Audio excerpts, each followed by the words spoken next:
Hello, welcome again to Mission Homeopathy. So let's study today's rubric, Women's rubric we are studying. In the series, next rubric is Manish Woman. एक ये rubric जो बहुत बार use होता है और आजकल तो मतलब we can say it is a rubric of this era because the change of personalities or the increasing what we can say the lifestyle changes, maybe because of that we may need this rubric frequently. Okay, so let us understand first what is mannish woman.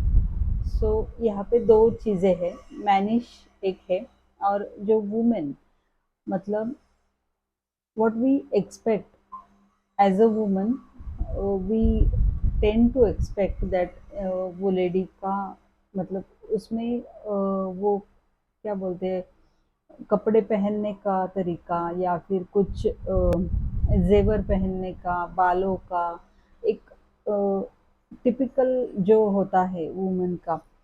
तो most of the woman मतलब जितनी भी population हम बोल सकते हैं उसमें एक अपना चलता आ रहा है ट्रेडिशन बोल सकते हैं, लेकिन एक डिफरेंशिएटिंग पॉइंट्स कुछ होते हैं मेन एंड वुमेन में।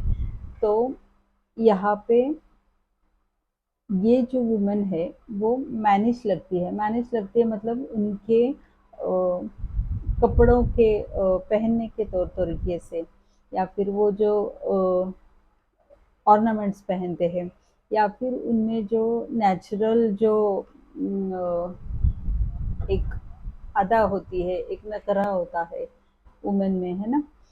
तो अ, वो चीज़ें यहाँ पे मिसिंग होती है। तो ये जो लेडीज़ है, ये जो वुमन है वो मैन की तरह दिखने की कोशिश करती है या फिर वो दिखती है मैन की तरह, हो सकता है। तो इसका रीज़न मतलब ये पर्सनालिटी का रूब्रिक है, तो थोड़ा-सा हमको डीपली समझने के बाद ही इसको यूज़ करना है। हम ऐसे ही प्रिस्क्राइब नहीं कर सकते, कोई लेडी लग रही है या फिर कोई आती है लेडी शर्ट और ये पहन के। अभी तो ख़ैर ऐसा कोई डिफरेंशिएशन रहा नहीं है, कोई भी कुछ भी पहन सकता है। लेकिन ये आता कहाँ से है? तो ये जो डिज़ायर हम जो बोलते हैं, होम्योपैथी अगर हम सीख रहे हैं, तो मेन ये सीखना है कि ये शुरू होता है माइंड से ही शुरू होता है। तो मतलब उनके मन में ये कहीं न कहीं डिज़ायर है या फिर उनकी कहीं न कहीं वो पर्सनैलिटी की डिज़ायर है कि वो मैन की तरह दिखे, मैनिश दिखे।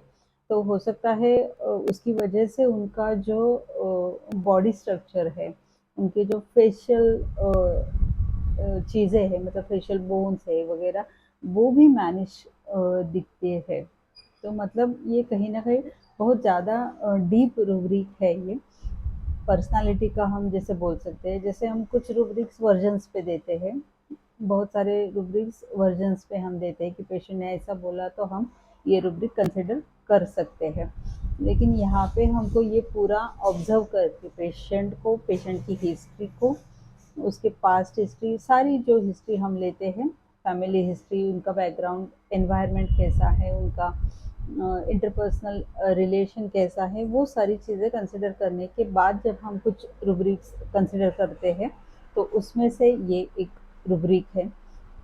बहुत कम रेमेडीज़ है इसमें, क्लोरिक एसिड, ग्राफाइटिस, प्लूटेनम, नाइट्रिकम करके एक रेमेडी है, रेयर है, और सल्फर एक है। मतलब एक रेयर छोड़ के आप बोल सकते हैं कि 4 ही रेमेडीज़ ऐसी है जो वुमेन है उनको मैनिश दिखना है या फिर उनका बिहेवियर मैनिश है।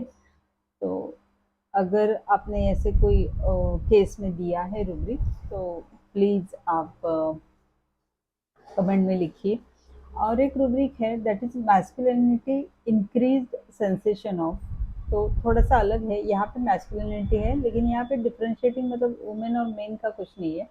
हो सकता है ये हम मेन में यूज़ करें रूब्रिक, ठीक है, क्योंकि वहाँ पे sensation, increase sensation of A, again personality का ही रूब्रिक है, लेकिन this not specifically about women, so we are not considering that this time. Okay, so this is the rubric for today, and just go through the repertory. Any queries, any suggestions you have for me, then you can also put them in the comment section.